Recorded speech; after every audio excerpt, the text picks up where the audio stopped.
Hey guys, welcome to Podiatry Practice Mastery. Don here. I want to talk a little bit about a book that I'm reading. It's called the Checklist Manifesto. It's actually from a surgeon from Boston, and he does also work with like public health. And for all of us that are in the hospital, you know, we have that pre-incision timeout. And then the timeout prior to the actual pre-anesthetic, and then the pre-surgical timeout. I think he is one that's kind of involved with doing that. All these kind of like steps that you have to do, make sure they get the antibiotics before, make sure you have blood, make sure we got the right side, all that. That's kind of him. But what I found was interesting is the importance and the elegance of having simple checklists that can really help you make sure you're doing what is right. It's not taking over how you treat, but it's really just helping you to remember the key aspects. And I found this really, really helpful.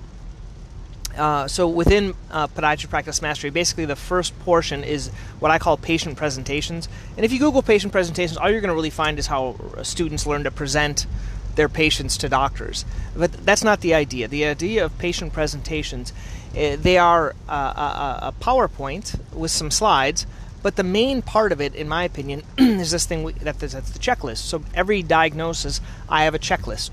And it's not so important the first visit.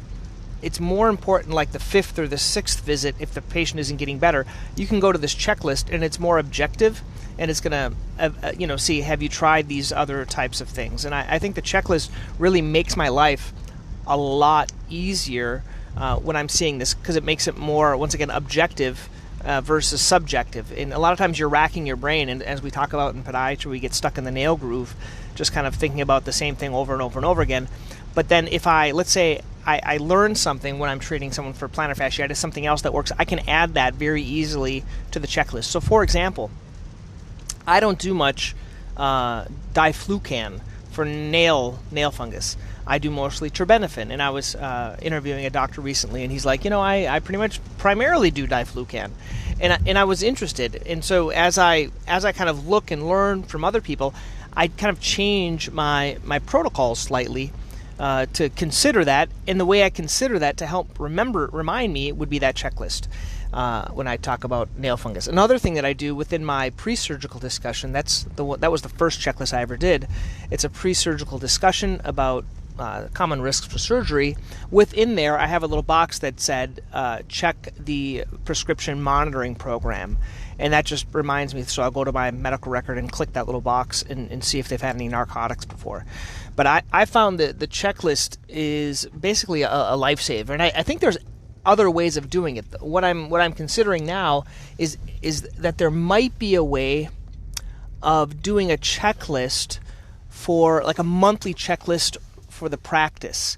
And I haven't really figured it out yet how I'm going to do it, but my thoughts are you could do your own checklist to evaluate how you're doing. So for example, number of orthotics, your per visit value, how much you brought in that month, things like that. This could all be very easily put into a checklist. And for me, what I find when doing checklists or when I do anything, I find it has to be accessible and it has to be easy.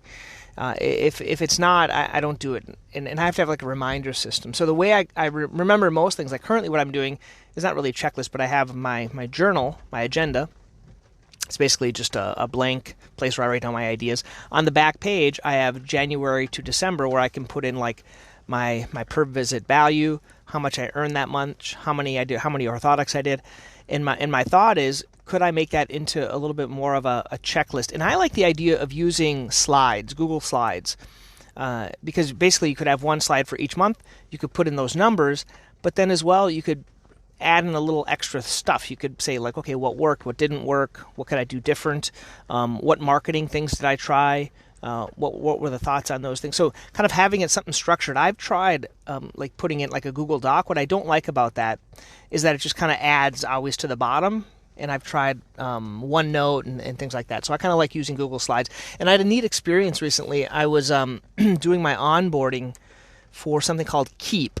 So the whole issue with this thing called Keep, basically it's a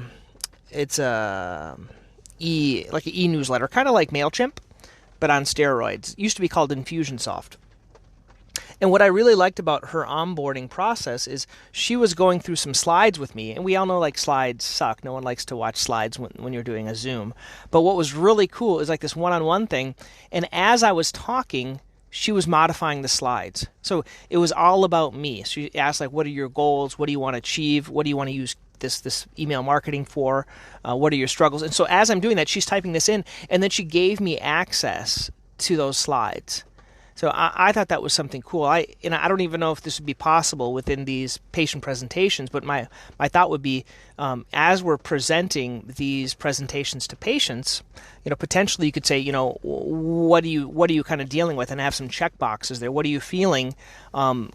Within there, you could even have the types of exercises, the foam rolling. You could have other things, and you would have a checklist on what you're going to start trying, and somehow getting that to the patient. I haven't figured out a good way of doing that yet, but every time they come in, they could have an altering of that specific slide deck for them. But anyway, those are just some of the ideas. Love to know your thoughts. Please join Podiatry Practice Mastery, or because on there you're going to get all those patient presentations. Okay, guys, have a great day.